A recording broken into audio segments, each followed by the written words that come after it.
Hello दोस्तों, welcome to Edify Academy for commerce. तो दोस्तों आज हम लोग लेकर के आए क्लास 12 बीएसटीडी का चैप्टर नंबर 2 का पार्ट 2, लेक्चर नंबर 2, जहां पे हम लोग इससे पहले लेक्चर नंबर 1 ऑलरेडी रिकॉर्ड कर दिए। जहां पे हम लोग प्रिंसिपल ऑफ मैनेजमेंट शुरू किए थे। वहां पे हम लोग पढ़े थे कि प्रिंसिपल ऑफ मैनेजमेंट क्या होता है, उसका क्या फीचर्स है, क्या कैरेक्टरिस्टिक्स है, इंपॉर्टेंस क्या है, नहीं है, ये सब हम लोग पढ़े थे लास्ट क्लास में। फिर उसके बाद हम लोग पढ़े थे कि दो प्रिंसिपल दिया था, एक हेनरी फ्यूल दिया था और एक कौन दिया था, फ्रेडरिक विंसलो टेलर दिया था। तो हम लोग हेनरी फ्यूल का 14 प्रिंसिपल टच कर चुके थे, जहां पे 7 प्रिंसिपल हम लोग उसका पढ़ चुके थे, राइट है ना। तो एक बार हम लोग मगअप कर लेते हैं क्या क्या पढ़ा था, एक बार दिखा देते हैं हम आप लोग को कि प्रिंसिपल ऑफ मैनेजमेंट के बारे में हम लोग पढ़े थे कि प्रिंसिपल ऑफ मैनेजमेंट क्या है, कि हर चीज का एक उसूल होता है, काम करने का क्या होता है, एक रूल्स होता है। उस रूल को फॉलो करोगे तो आपका डिसिप्लिन आएगा आपका जिंदगी में। वो डिसिप्लिन को फॉलो करिएगा तो आप एक दिन बाद क्या हो जाएगा, अचीव कर लोगे, अपना जो भी गोल है वो सब अचीव कर लोगे। तो यहाँ पर भी यही प्रिंसिपल मैनेजमेंट, हम लोग इससे पहले वाले चैप्टर में पढ़े थे कि मैनेजमेंट होता क्या है और कैसे मैनेजमेंट करना है, क्या उसूल है मैनेजमेंट का, वो हम लोग इस चैप्टर में पढ़ने वाले हैं। बोलो क्लियर है। इस चैप्टर में हम लोग पढ़े थे concept of principle of management, ठीक है। क्या क्या डेरिवेशन है प्रिंसिपल ऑफ मैनेजमेंट का, principle of science of principle of management में क्या है। अच्छा, ये प्रिंसिपल ऑफ मैनेजमेंट जो है वो क्या एकदम 100% सक्सेस हो जाएगा उसको फॉलो करके? नहीं, हर कोई उसको क्या करता है, अपने हिसाब से चेंजेस कर सकता है, लेकिन हाँ ये एक क्या जनरल गाइडलाइंस है जिसको फॉलो करेंगे तो आप सक्सेस हो सकते हो। अब सबका करने का तरीका क्या है, अलग अलग है। क्लियर है। नेचर पढ़े थे हम लोग प्रिंसिपल ऑफ मैनेजमेंट का कि ये फ्लेक्सिबल है ना, ये सब हम लोग पढ़े थे। आगे बढ़े थे हम लोग। उसके बाद क्या पढ़े थे हम लोग, सिग्निफिकेंस ऑफ मैनेजमेंट पढ़े थे, प्रिंसिपल ऑफ मैनेजमेंट की क्या इसका इंपॉर्टेंस है, रिसोर्सेज का इफेक्टिव यूटिलाइज होगा नहीं होगा, बेटर एडमिनिस्ट्रेशन होगा नहीं होगा, ये सब हम लोग पढ़े थे यहाँ पे। फिर आए थे हम लोग फ्यूल के बारे में पढ़े थे, हेनरी फ्यूल के बारे में। और हेनरी फ्यूल को फादर ऑफ क्या बोलते हैं, मैनेजमेंट बोलते हैं। और एफ डब्ल्यू टेलर को हम लोग पढ़ेंगे फादर ऑफ साइंटिफिक मैनेजमेंट बोलते हैं, क्या बोलते हैं, अभी हम लोग थोड़ा देर बाद पढ़ेंगे, आज टच कर देंगे वो वाला भी पार्ट। तो हेनरी फ्यूल का हम लोग 14 प्रिंसिपल में सबसे पहला प्रिंसिपल क्या था बोलिए, एक बार मगअप करते जल्दी। काम को क्या करना है, डिवाइड करना है, ये रहा। काम को क्या करना है, डिवाइड करना है। इससे क्या होगा, आपका रिसोर्सेस का इफेक्टिव यूटिलाइज होगा और काम ज्यादा स्पीड में होगा, प्रोडक्शन क्या होगा, ज्यादा होगा। दूसरा, अथॉरिटी एंड रिस्पॉन्सिबिलिटी को बांटना होगा, सिर्फ अथॉरिटी देने से नहीं चलेगा, साथ में रिस्पॉन्सिबिलिटी भी देना पड़ेगा। नेक्स्ट, डिसिप्लिन में आप अपना ऑर्गेनाइजेशन को लेकर के चलोगे तो आपका ऑर्गेनाइजेशन एक दिन बाद क्या हो जाएगा, सक्सेस हो जाएगा। नेक्स्ट, उसके बाद हम लोग फोर्थ पढ़े थे यूनिटी ऑफ कमांड, कि आपका जितना भी कमांड होगा वो एक तरफ से आएगा, मल्टीपल डायरेक्शन से आपका ऑर्डर नहीं आना चाहिए सबऑर्डिनेट्स के पास। इससे क्या होगा, सबऑर्डिनेट कंफ्यूज हो जाएगा, फिर काम डबल डबल हो जाएगा, मल्टीपल काम हो जाएगा एक ही बार में, जिससे रिसोर्स का वेस्टेज होगा। Next,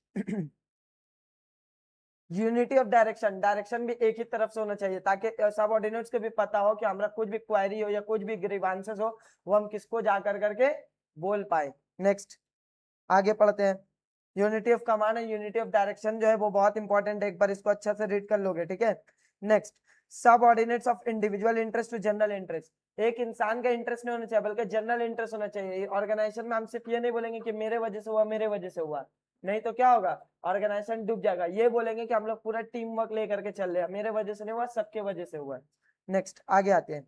7, remuneration of personal, personal का रेमुनरेशन मतलब आपका ऑर्गेनाइजेशन में जो भी एम्प्लॉइज वगैरह है उसको रेमुनरेशन फेयर दो, ताकि वो भी मोटिवेट रहे और आपका ऑर्गेनाइजेशन के लिए वो लॉयल बन करके काम करे अपना फुल इफेक्टिव यूटिलाइज के साथ, एफिशिएंसी के साथ।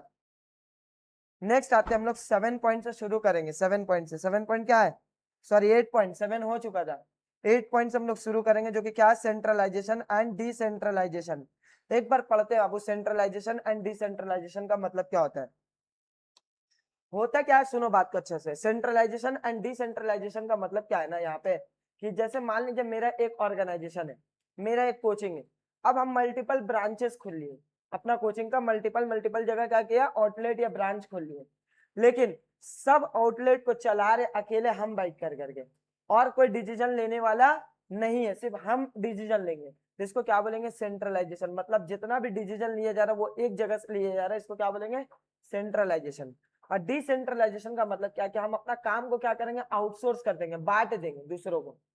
हर एक कोचिंग का सेंटर में एक क्या किया, कोऑर्डिनेटर को रख दिए। और वो कोऑर्डिनेटर को फुल्ली हम क्या दिया, इजाजत दे दिया कि आपको जो भी डिसीजन लेना है इस बिजनेस का, कोचिंग रखना है, छुट्टी देना है, कौन सा टीचर को रखना है, कौन सा टीचर का कब टाइमिंग होगा, क्लासेस का, बैचेस का कब टाइमिंग होगा, वो सब आप जिम्मेदारी ले लीजिए। हम यहाँ पर ही मेंटेन नहीं करेंगे, आपको सिर्फ रिसोर्सेज का जरूरत है, पैसा का जरूरत है, लेबर का जरूरत है, वो सब हम आपको करके देंगे। आप पूरा डिसीजन लीजिए, आप पूरा बिजनेस को चलाइए। इसको क्या बोलते हैं, डिसेंट्रलाइजेशन। आया समझ में? मतलब सर डिसीजन लेने का पावर हम क्या करेंगे, किसी और के ऊपर आउटसोर्स कर देंगे। क्लियर है? पढ़ते हम लोग सेंट्रलाइजेशन एंड डिसेंट्रलाइजेशन में। Centralisation refers to concentration of authority. Authority कहाँ है, एक ही इंसान के पास है, पावर एक ही इंसान लोगों के पास है, कुछ लोगों के पास है। वो कौन से लोगों के पास है, टॉप लेवल मैनेजर के पास है। किसके पास है, टॉप लेवल। और डिसेंट्रलाइजेशन का मतलब क्या होता है, अपना पावर को हम डिस्ट्रीब्यूट कर दिए अलग अलग लेवल ऑफ मैनेजमेंट के तौर पे। जैसे हर एक डिपार्टमेंट का एक हेड बना दिया, सेल्स डिपार्टमेंट में तुम हेड हो, परचेज डिपार्टमेंट में तुम हेड हो, R&D डिपार्टमेंट का हेड तुम हो, तो ये R&D डिपार्टमेंट का डिसीजन ये लेगा, सेल्स डिपार्टमेंट का वो लेगा, परचेज डिपार्टमेंट का वो लेगा। इसको बोलते हैं डिसेंट्रलाइजेशन। और सब कुछ एक ही बंदा करेगा, टॉप लेवल वाला, उसको क्या बोलेंगे, सेंट्रलाइजेशन बोलेंगे। बोलो क्लियर है? आगे बढ़ते हैं। अकॉर्डिंग टू फ्यूल, फ्यूल के अकॉर्डिंग एक ऑर्गेनाइजेशन क्या होना चाहिए, प्रॉपर बैलेंस होना चाहिए सेंट्रलाइजेशन एंड डिसेंट्रलाइजेशन में। सब कुछ अकेले मत करो, अगर सब कुछ हम अकेले करेंगे तो हो सकता है हम सही से मैनेज नहीं कर पाए। और सब कुछ अगर हम दूसरे के ऊपर सौंप दिया तो मेरा बिजनेस मेरा हाथ से क्या हो जाएगा, निकल भी जाएगा। तो इन दोनों के बीच में क्या करना है, बैलेंस बनाना। पूरा सेंट्रलाइजेशन भी नहीं करना, पूरा डिसेंट्रलाइजेशन भी नहीं करना। आगे पढ़ते हैं। The degree of centralisation and decentralisation will depend upon several factors such as size of the organisation, organisation का साइज के ऊपर डिपेंड करता है। ठीक है। Competence of top manager, top manager अगर आपका कॉम्पिटेंट है, करने के लायक है वो अकेले, तो वो अकेले मैनेज करेगा, नहीं है तो वो काम को क्या करेगा, डिस्ट्रीब्यूट करेगा। ठीक है। और क्या, सबऑर्डिनेट्स का एबिलिटी के ऊपर भी डिपेंड करता है। एक स्मॉल ऑर्गेनाइजेशन वेल ऑर्गेनाइज होता है और मैनेज किया जाता है वो सेंट्रलाइज टेक्निक से। छोटा ऑर्गेनाइजेशन है तो वो डिसेंट्रलाइजेशन नहीं करेगा, वो क्या करेगा, सेंट्रलाइज ऑर्गेनाइजेशन को बनाएगा। आगे पढ़ते हैं। लेकिन डिसेंट्रलाइजेशन कहाँ जरूरत पड़ता है, स्मॉल ऑर्गेनाइजेशन में, लार्ज में, लार्ज। यही सब एमसीक्यू आएगा आप लोग का। ठीक है, आगे बढ़ते हैं हम लोग। सेकेंडली, इफ एम्प्लॉइज अगर आपका एफिशिएंट है, एम्प्लॉई अगर आपका एफिशिएंट है और वो लोग अपना काम खुद से कर सकता है, तो आप अपना काम को उन लोग के ऊपर सौंप दीजिए, डिसेंट्रलाइजेशन कर दीजिए। आया समझ में? जैसे एग्जांपल यहाँ पे कॉम्पिटेंट है आसिफ सर या साहब सर जो पढ़ा रहे, वो कॉम्पिटेंट है, स्टूडेंट को मैनेज कर सकते हैं वो। तो अगर हम नहीं रहते तो वो पूरा मैनेज करना, क्लास में अटेंड करना कि नहीं करना, क्लास का ये सब जिम्मेदारी उनका हो जाता है, क्योंकि हम डिसेंट्रलाइज कर दिए। आया समझ में? आगे बढ़ते हैं। Secondly, if employees are efficient and competent, तो आप डिसेंट्रलाइजेशन कर दिए। लेकिन अगर आपका एम्प्लॉय डेवलप नहीं है और कुछ ही नंबर में, तो आप क्या करिएगा। ठीक है, सुनो फिर से, क्या क्या बोला हम, अगर आपका ऑर्गेनाइजेशन लार्ज है तो डिसेंट्रलाइज कर दो, स्मॉल है तो सेंट्रलाइज। अगर आपका एम्प्लॉय एफिशिएंट है तो डिसेंट्रलाइज कर दिए, एफिशिएंट नहीं है तो सेंट्रलाइज रखिए। अगर आपका एम्प्लॉइज बहुत ज्यादा है, मैनेज नहीं कर पा रहे, देखो लार्ज नंबर में, लेस नंबर में, तो क्या करिए, सेंट्रलाइज करिए। कुछ ही लोग है ना, एम्प्लॉय कुछ लोग है तो उन लोग को हम अकेले मैनेज कर सकते हैं, लेकिन बहुत ज्यादा तो हम अकेले मैनेज नहीं कर सकते, तब डिसेंट्रलाइज कर दीजिए। आगे पढ़ते हैं। The major decision and activities, क्या लिखा, the major decision and activities of setting of organisation goals policies strategies can be centralise. अब ज्यादातर गोल्स पॉलिसीज वगैरह जो बनता है वो कैसे बनता है, सेंट्रलाइज वे में बनता है। ऑर्गेनाइजेशन का गोल पॉलिसी वगैरह ये सब कौन करता है, टॉप लेवल करता है, लोअर लेवल वगैरह लोग नहीं करता है। ठीक है, पॉलिसी वगैरह बनता है, ये क्या बनता है, सेंट्रलाइज फॉर्म में बनता है। लेकिन जो रूटीन वर्क है, रॉ मटेरियल आ रहा है, टारगेट फिक्स करना नहीं करना, वर्कर्स लोग का देखभाल करना, ये सब क्या होता है, डिसेंट्रलाइज होता है। तो क्वेश्चन आएगा पॉलिसी मेकिंग वगैरह, आपका गोल सेट करना, ये सब कौन करता है, सेंट्रलाइज वे में किया जाता है। और रूटीन वर्क जो होता है, एम्प्लॉइज लोग का देखभाल होता है, ये सब क्या होता है, डिसेंट्रलाइज वे में होता है। यही से एमसीक्यूज आएगा। नेक्स्ट आगे आते हैं। अब इसका पॉजिटिव इफेक्ट क्या है, नेगेटिव इफेक्ट क्या है। अगर आप डिसेंट्रलाइज करिएगा तो आपका वर्कलोड क्या हो जाएगा बाबू, कम हो जाएगा। हम किसी और को अपना काम सौंप दिया तो मेरा जिम्मेदारी क्या हो जाएगा, कम हो जाएगा। दूसरा क्या है, सब ऑर्डिनेट जो आपके नीचे काम कर रहा है, आपका एम्प्लॉइज लोग जो काम कर रहा है, उन लोग भी क्या होगा, मोटिवेट फील होगा, अरे भाई मालिक देखो मेरे ऊपर भरोसा कि अपना पूरा ऑर्गेनाइजेशन का ताला चाबी मेरा हाथ में देके चला गया, तो वो और अच्छा से काम कर पाएगा। थर्ड क्या है, quick decision at the operational level. Operational level में डिसीजन बहुत जल्दी लिया जाएगा। नहीं तो अगर सेंट्रलाइज होता ना, सेंट्रलाइज सुनो, अगर मान लीजिए सेंट्रलाइज हम यहाँ बैठे हुए और कोई एक एम्प्लॉय को यहाँ पर दिक्कत हुआ, तो वो ऐसे कर करके चेन बन कर करके मेरा पास आएगा, एक के बाद एक, एक के बाद एक, एक के बाद एक, ऐसे कर करके मेरा पास आएगा, तब तक डिसीजन लेने में क्या हो जाएगा, बहुत देर हो जाएगा। लेकिन डिसेंट्रलाइज कर देंगे तो फौरन तौर पे क्या होगा, उसके ऊपर एक्शन लिया जाएगा, तो काम क्या होगा, स्पीड हो जाएगा, डिसीजन स्पीड लिया जाएगा। बोलो क्लियर है।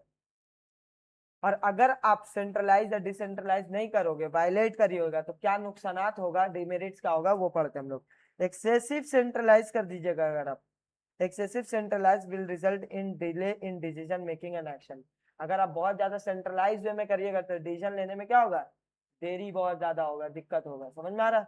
दूसरा क्या है, एक्सेसिव अगर डिसेंट्रलाइज भी कर दीजिएगा तो इससे क्या होगा, आपका अथॉरिटी का मिसयूज करेगा एम्प्लॉइज लोग, ठीक है। और लास्ट क्या है, decline in the encouragement of subordinates in case of complete centralisation. अगर आप पूरा का पूरा सेंट्रलाइज कर दोगे तो एम्प्लॉई लोग फिर क्या होगा, डिमोटिवेट होगा, मालिक हम लोग के ऊपर भरोसा ही नहीं कर रहा है, ट्रस्ट नहीं कर रहा है। आया समझ में। तो ये आपका मेरिट्स था और डिमेरिट्स था। नेक्स्ट पॉइंट आते हैं हम लोग, क्या बाबू, स्केलर चेन। स्केलर चेन का मतलब क्या होता है, यहाँ पे पढ़ते हैं हम लोग स्केलर चेन के मतलब। According to Fayol, scalar chain refers to the chain of superiors ranging from the top manager to the lowest rank. मतलब यहाँ पर चेन का मतलब क्या, स्केलर चेन का मतलब कि एक एम्प्लॉय को अगर दिक्कत है, वो किसको बोलेगा, अपना ऊपर वाला को बोलेगा, फिर वो किसको बोलेगा, अपना ऊपर वाला को बोलेगा। ऐसे चेन क्या होगा, चलते जाएगा, तब जाकर के डिसीजन लिया जाएगा टॉप लेवल मैनेजर में। इसी को बोलते हैं स्केलर चेन। अगर कोई एम्प्लॉय को कोई दिक्कत है यहाँ पे, वो डायरेक्ट टॉप लेवल में नहीं जा सकता, उसको कहाँ जाना पड़ेगा, एक रूट, एक पाथ को फॉलो करना पड़ेगा। आया समझ में। जैसे एग्जाम्पल, आपको कोई बच्चा क्लासरूम में मारता है या फिर आपको परेशान करता है, तो आप डायरेक्ट क्या प्रिंसिपल के पास चले जाते हो। आप पहले किसके पास जाते हो, क्लास टीचर या उस टाइम में जो टीचर उसके पास जाते हो। फिर अगर नहीं सुनता तब आप जाते हो टॉप लेवल मैनेजर के पास। तो वही को बोलते हैं स्केलर चेन, कि हर चीज को करने का एक चेन है, एक रूटीन है। समझ में आया। पढ़ते हैं। According to Fayol, scalar chain refers to the chain of superiors ranging from the top manager to lowest rank. The principle of scalar chain suggests that there should be a clear line of authority from top to bottom. सबको clear होना चाहिए कि हमरा अगर दिक्कत होगा तो हम किसको जाकर करके अपना बात बताएंगे।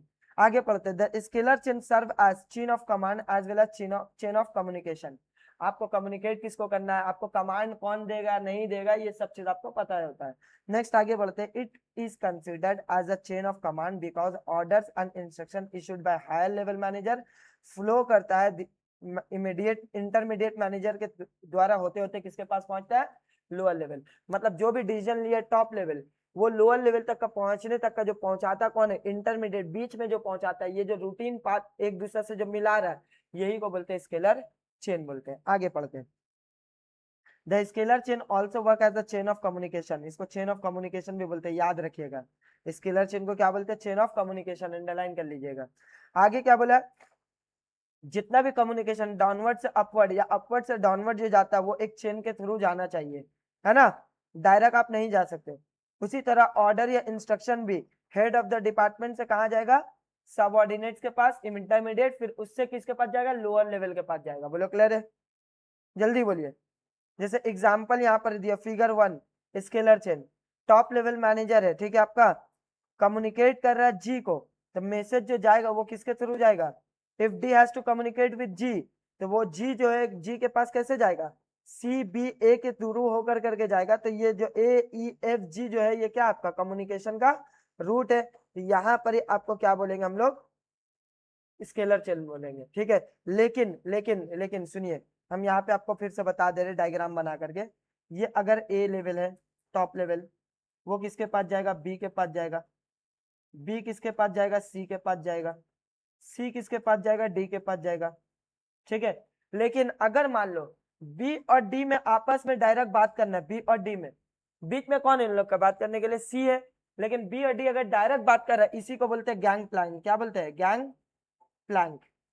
देखो यहाँ लिखा हुआ गैंग प्लैंक, देखो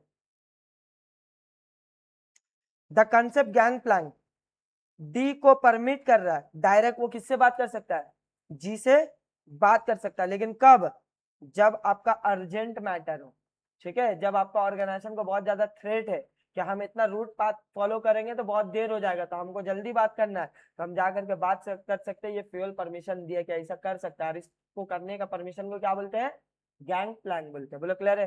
तो मतलब बोल सकते हैं स्केलर चेन का एक्सेप्शन क्या है, गैंग प्लैंक एक एक्सेप्शन है। आया समझ में? क्लियर है? जल्दी बोलिएगा।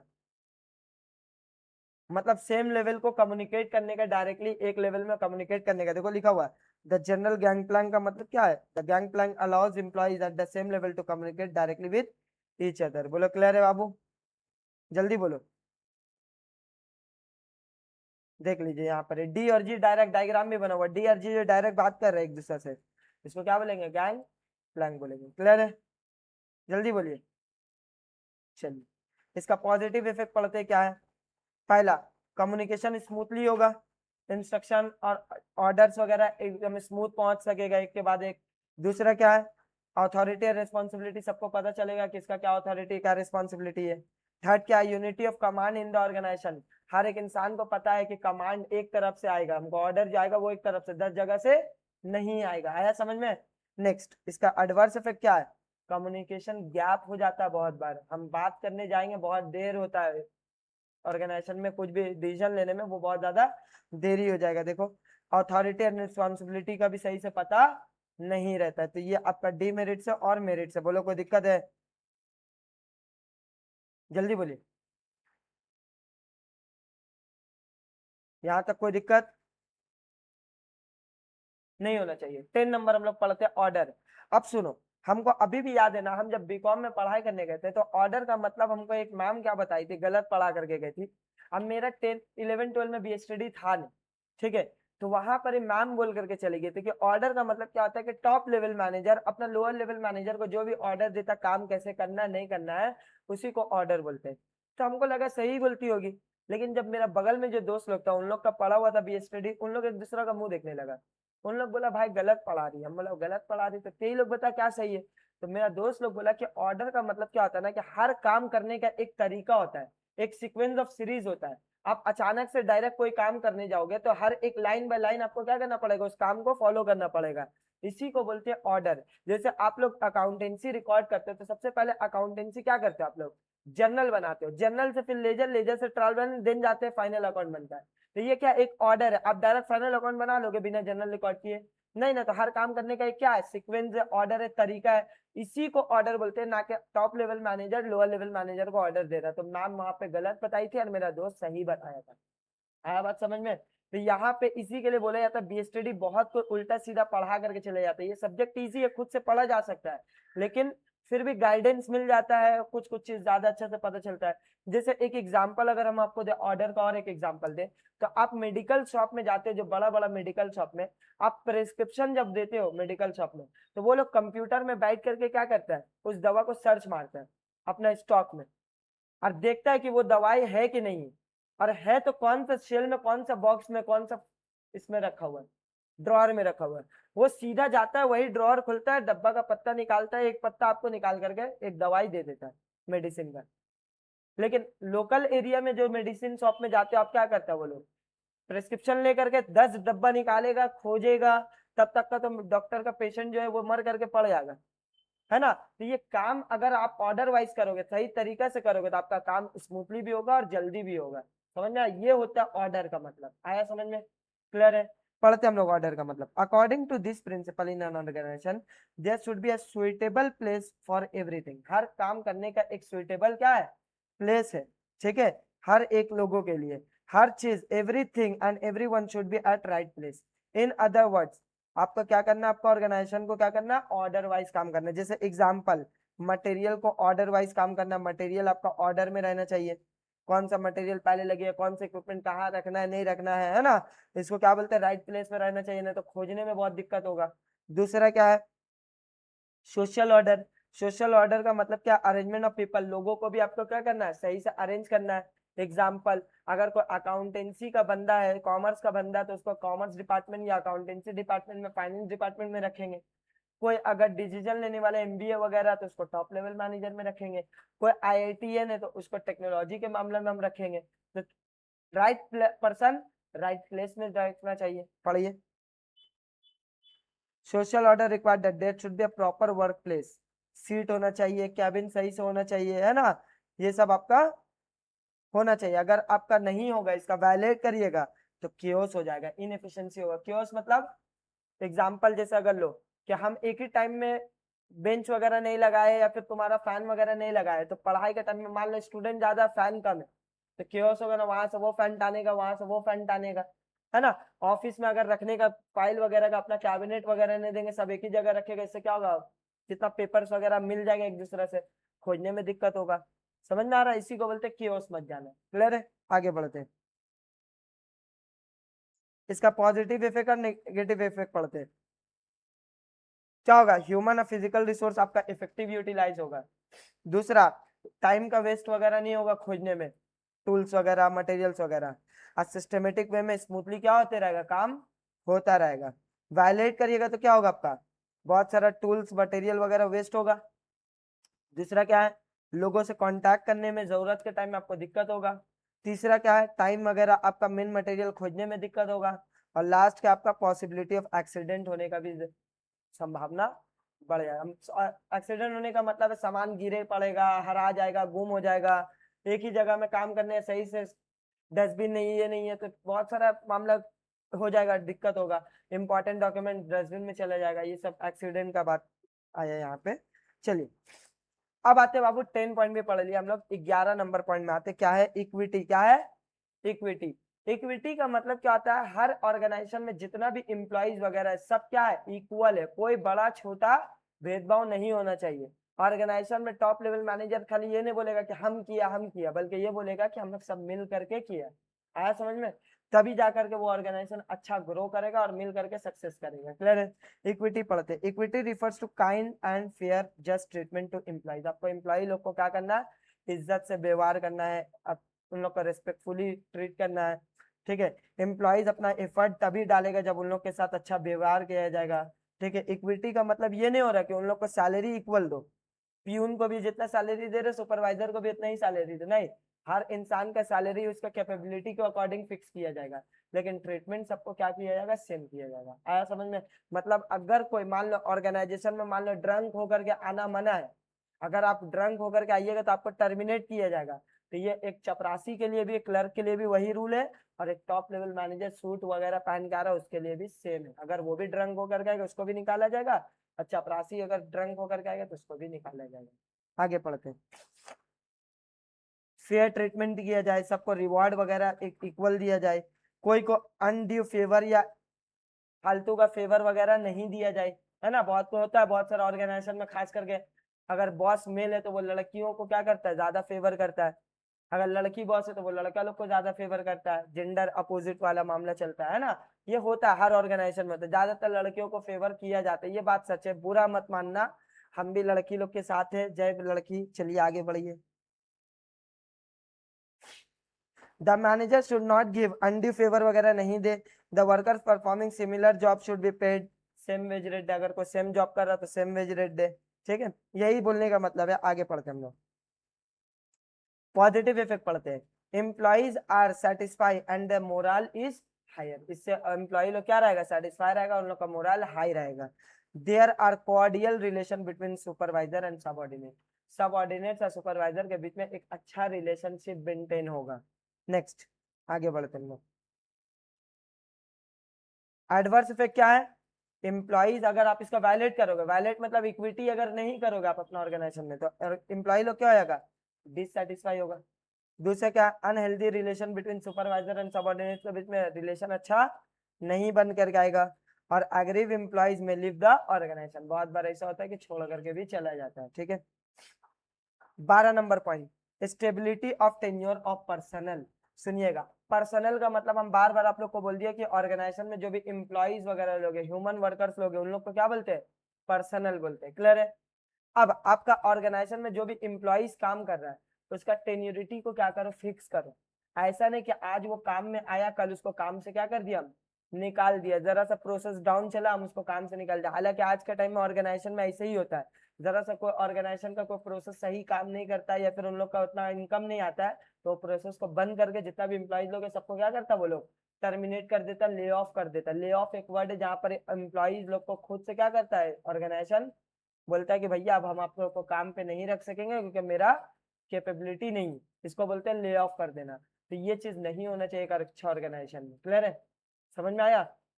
चलिए पढ़िएगा, जैसे एग्जाम्पल, अभी बीसीसीआई क्या कर रहा है रोहित शर्मा के साथ, यही कर रहा है, जब तक जरूरत था उसको लेकर के खिलाया बेचारा को, इंडिया को वर्ल्ड कप जिता दिया, वो चैंपियन ट्रॉफी जिता दिया। और जैसे उसका जरूरत पूरा हो गया तो उसको क्या कर रहा है अभी, निकालने का हिसाब लगा दिया। 2027 का वर्ल्ड कप हो सकता है खेलेगा कि नहीं खेलेगा, कोई ठीक ठिकाना नहीं है उसका। ठीक है, तो ये क्या स्टेबिलिटी ऑफ पर्सनल रखो, आप आपका पर्सनल को पहले क्लियर कम्युनिकेट कर दो कि भैया आप यहाँ पर ही रहोगे, आपको कोई निकालने वाला नहीं। इससे क्या होगा, एम्प्लॉइज लोग भी क्या करेगा, मोटिवेट रहेगा कि चलो हमको इस ऑर्गेनाइजेशन में अभी तो रहना है, कोई हमको निकाल नहीं सकता है। पढ़ते हम लोग। According to Fayol employee turnover, turnover मतलब आना और जाना, एम्प्लॉय लोग का आना और जाना ये क्या होना चाहिए, मिनिमाइज होना चाहिए। ठीक है, इन एन ऑर्गेनाइजेशन एम्प्लॉय को सिलेक्ट करो, अपॉइंट करो और उन लोग से काम कराओ एक अच्छा टाइम पीरियड तक का। एक बार एम्प्लॉय ऑर्गेनाइजेशन में अपॉइंट हो गया तो उसको एक मिनिमम फिक्स पीरियड तक का काम पे रखो, उसको बार बार फ्रीक्वेंट टर्मिनेट या ट्रांसफर वगैरह नहीं करे, उसको जॉब का सिक्योरिटी दीजिए। अगर जॉब का सिक्योरिटी नहीं दीजिएगा तो वो अपना ऑर्गेनाइजेशन को क्या करेगा, वो 100% नहीं देगा वो अपना ऑर्गेनाइजेशन को। ठीक है, अगर बार बार आप ऑर्गेनाइजेशन का फ्रीक्वेंट टर्नओवर करिएगा तो इससे ऑर्गेनाइजेशन में क्या होगा, अनअवॉइडेबल बहुत बार इलनेस आएगा, उन लोग छोड़ देगा ऑर्गेनाइजेशन को, बहुत दिक्कत होगा। ठीक है, चलिए, बैड ऑर्गेनाइजेशन होता है फ्रीक्वेंट टर्नओवर, बैड ऑर्गेनाइजेशन का पहचान है। क्लियर है, इसको अवॉइड करना चाहिए। ठीक है, पढ़ते हैं इसका पॉजिटिव इफेक्ट और नेगेटिव इफेक्ट क्या है, पढ़ते हैं।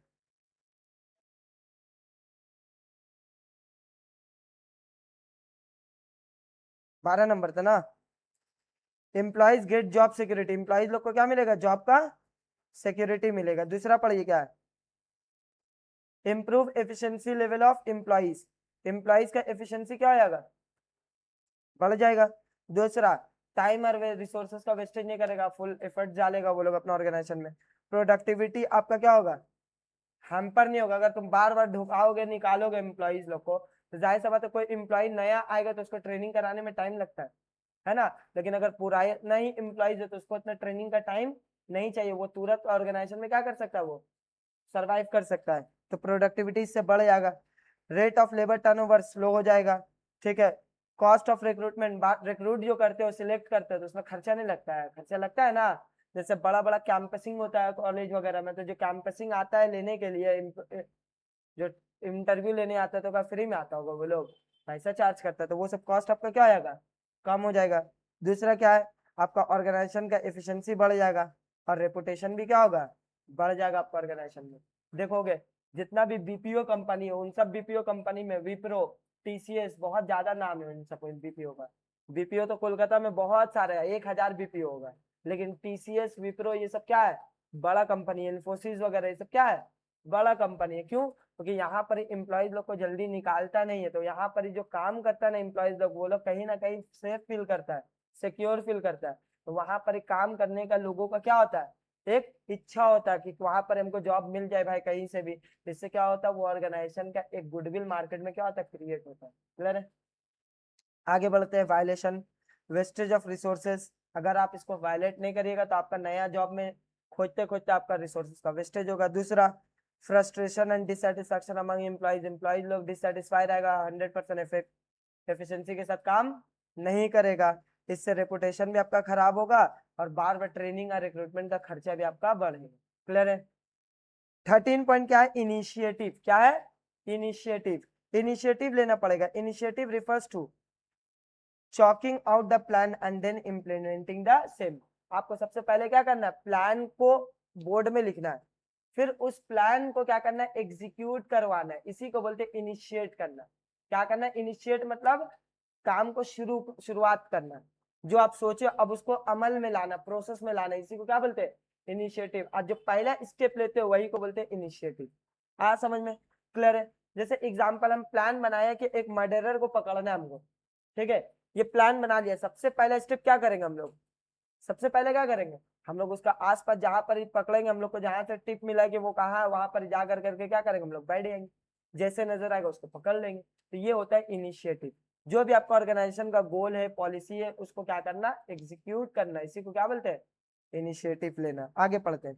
इनिशिएटिव रिफर्स टू, देखो ना, प्लान को जो आप चॉक किए उसको इम्प्लीमेंट करो। Workers should be encouraged and develop and carry out their plans for improvement. और ये इनिशिएटिव वर्कर्स लोग को भी लेने दो। अगर आपका ऑर्गेनाइजेशन में कुछ एम्प्लॉइज लोग को लग रहा है कि हाँ आपका गोल में कुछ खामी है, कुछ प्रॉब्लम है, और वो कुछ सजेस्ट करने मांग रहा, तो उन लोग को सजेशन देने का पूरा राइट दो। ऐसा नहीं है तो एम्प्लॉई है कुछ नहीं बोलेगा तो चुप से बैठ, हम लोग से ज्यादा जान गया, चुप रहो यहाँ पे, साइड में बैठ करके देखो। तो ये नहीं होना चाहिए, समझ में आया? जैसे गब्बर मूवी आप लोग देखे हो, गब्बर मूवी में वहां पर क्या होता है, वो जो हवलदार टाइप का जो ड्राइवर रहता है वो बताता है कि कैसे गब्बर को पकड़ना है। गब्बर वो शोले मूवी नहीं, अक्षय कुमार का भी एक मूवी आया था गब्बर बोल करके, ठीक है, कि कैसे पकड़ना है वो बताया था। तो जो एकदम बड़ा ऑफिसर रहता है वो उसका बात सुनता है। तो यही होता है इनिशिएटिव। बोलो क्लियर है? मतलब हर एक बंदा को देखो क्या बोला है, worker should be encourage and develop and carry out their plans for improvement. वो लोग भी इम्प्रूवमेंट के लिए अपना राय मशवरा रख सकता है। फ्यूल वांटेड दैट सबऑर्डिनेट को भी अपॉर्चुनिटी दो, ताकि वो लोग भी कुछ इनिशिएटिव ले, कुछ प्लान्स वगैरह एग्जीक्यूट करे। क्लियर में आया? इससे क्या हो गया, एम्प्लॉयज लोग को भी सेटिस्फेक्शन मिलेगा कि भैया हमको भी मौका मिल रहा है अपना ऑर्गेनाइजेशन में डिसीजन लेने का, कुछ अपना बात को रखने का। बात समझ में आ रहा है? आगे पढ़ते हैं। So manager must welcome the suggestion and ideas of the employees, ताकि वो अच्छा प्लान को फ्रेम कर पाए, अच्छा प्लान बना पाए। बोलो क्लियर है? क्योंकि देखो काम कौन कर रहा है बाबू, एक्चुअल में नीचे काम कौन कर रहा है, एम्प्लॉइज लोग कर रहे थे। एम्प्लॉइज लोग को पता है कि काम कैसे किया जाएगा, टॉप लेवल मैनेजर को नहीं पता है। टॉप लेवल मैनेजर अगर कुछ प्लान बना रहा और एम्प्लॉय लोग को लग रहा है कि नहीं ये गलत बता रहा है ये चीज, तो वो अपना राय मशवरा रख सकता है कि सर ऐसा मत करिए, पहले ये काम करिए तब ज्यादा अच्छा होगा।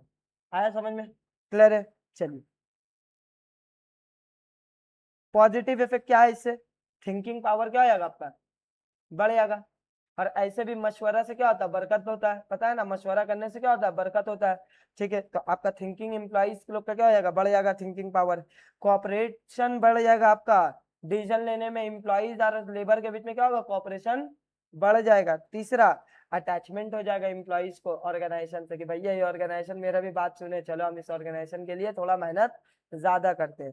और अगर आप इसको वायलेट करिएगा तो क्या प्रॉब्लम होगा, आपका थिंकिंग पावर घट जाएगा, एक नॉन कॉपरेशन वाला एटमोस्फेयर बन जाएगा, और लास्ट के आपका एम्प्लॉइज लोग का अटैचमेंट ऑर्गेनाइजेशन से खत्म हो जाएगा। चलिए, फ्यूल का आखिरी प्रिंसिपल हम लोग पढ़ने वाले हैं, एस्पिरिट डी कॉर्प्स, जिसका मतलब क्या है, यूनियन इज स्ट्रेंथ। सब मिल करके, वो बचपन में आप लोग कहावत नहीं सुने हो कि एक अकेले लकड़ी को आराम से इंसान तोड़ देगा, लेकिन बंडल ऑफ स्टिक अगर साथ में आ गया तो तोड़ना क्या हो जाता है, मुश्किल हो जाता है। बचपन में शायद इंग्लिश ग्रामर वगैरह में, पोइट्री वगैरह में आप लोग पढ़े होंगे, कॉम्प्रिहेंशन वगैरह में। तो यहाँ पर यही बोला है कि आपका टीम वर्क होना चाहिए। क्या होना चाहिए, टीम वर्क होना चाहिए। इससे क्या होगा, आपका हारमनी होगा ग्रुप एफर्ट्स में। हारमनी मतलब क्या होता है, पीस मेंटेन होगा। पीस मतलब आपका सुकून, ऑर्गेनाइजेशन के एम्प्लॉइज के बीच में लड़ाई झगड़ा या फिर ना इत्तेफाकी पैदा ना हो। समझ में आया? आगे पढ़ते, म्यूचुअल अंडरस्टैंडिंग रहा है उन लोग का। जहां पर टीम स्पिरिट होगा, हर कोई साथ में मिल करके सामने आएगा, मिल करके ऑर्गेनाइजेशन को आगे बढ़ाएगा। जैसे देखोगे मुंबई इंडियंस के टीम में अभी स्पिरिट डी कॉर्प्स का कमी, रीजन क्या, हार्दिक पांड्या, तो उसको निकालने का फिराक पे है ना। लेकिन वही जगह में कुछ कुछ ऑर्गेनाइजेशन क्या होता है, स्पिरिट डी कॉर्प्स से, जैसे अभी आप लोग हाल फिलहाल देखे होंगे कि अर्जेंटीना का टीम में क्या है, सबसे ज्यादा स्पिरिट डी कॉर्प्स है। जो आदमी बहुत सारा बात चल रहा है कि चोरी हुआ, ये हुआ, वो बात की बात है, लेकिन ये चीज पूरा दुनिया डिनाई नहीं कर सकता कि उस टीम में जितना यूनिटी उतना किसी में नहीं है ना। ये तो पता है। तो ये क्या आपका स्पिरिट डी कॉर्प्स है, साथ में मिल करके खेल रहा था, एक दूसरे के लिए लोग खेल रहा है। देख रहे हो उन लोग का गेम प्लान बहुत अच्छा रहता है, एग्जीक्यूट बहुत अच्छा कर रहा है प्लान को साथ में मिल करके। चलिए, जहां पे टीम स्पिरिट होगा, सब मिलकर के सामने आएगा, अपना ऑर्गेनाइजेशन को म्यूचुअल ट्रस्ट, म्यूचुअल अंडरस्टैंडिंग के साथ अपना ऑर्गेनाइजेशन का क्वालिटी को बढ़ाएगा, अपना वर्क का क्वालिटी को क्या हो जाएगा, बढ़ जाएगा। क्लियर है? चलिए, यही सब है। इसका पॉजिटिव इफेक्ट पढ़िए क्या हुआ, जहाँ टीम स्पिरिट होगा तो वहां पर आपका ऑर्गेनाइजेशन का एफिशिएंसी बढ़ जाएगा, गोल्स क्या होगा आपका आराम से अचीव हो जाएगा। दूसरा, अगर आप नहीं मानोगे इस सबको तो आपका क्या वायलेशन करोगे तो क्या नुकसान होगा, पहला आपका लैक ऑफ टीम स्पिरिट होगा, सेल्फ सेंटर्ड हो जाएगा। जैसे आपका देखोगे सेल्फ सेंटर्ड हो गया तो पोर्तुगाल का टीम, रोनाल्डो को बॉल ही नहीं बढ़ा रहा क्योंकि सेल्फ सेंटर्ड हर चीज बोला हम किया हम किया, इसके वजह से उसका टीममेट्स लोग उसको इतना इज्जत नहीं दे रहा था। दूसरा क्या है, there will be difficulty in attaining the group goal. Group goals को मतलब बहुत डिफिकल्ट होगा, देखो हार के बाहर हो गया वो लोग, कि ग्रुप गोल्स को वो लोग अचीव नहीं कर पाए। आया समझ में? क्लियर है? यहाँ तक कोई दिक्कत? कंक्लूजन एक बार आप पढ़ लीजिए। ये हुआ आपका हेनरी फ्यूल का 14 प्रिंसिपल खत्म। क्लियर है? यहाँ तक कोई दिक्कत है जल्दी बोलिएगा। तो यहाँ हुआ हम लोग का फ्यूल का कंप्लीट। अब नेक्स्ट क्लास हम लोग क्या करेंगे, टेलर का क्लासेस को लेकर के, सॉरी टेलर का प्रिंसिपल्स को हम लोग लेकर के आगे बढ़ेंगे। आज यहीं तक रखते हैं, फ्यूल हम लोग का कंप्लीट हो गया, 2 पार्ट्स को देख लोगे, थर्ड पार्ट आपका टेलर के बारे में आएगा, जो आपका साइंटिफिक मैनेजमेंट है, पढ़ेंगे हम लोग। टेलर क्या है, Frederick Winslow Taylor scientific management के बारे में बात की है, क्लियर है। चलिए यहीं तक रखते हैं।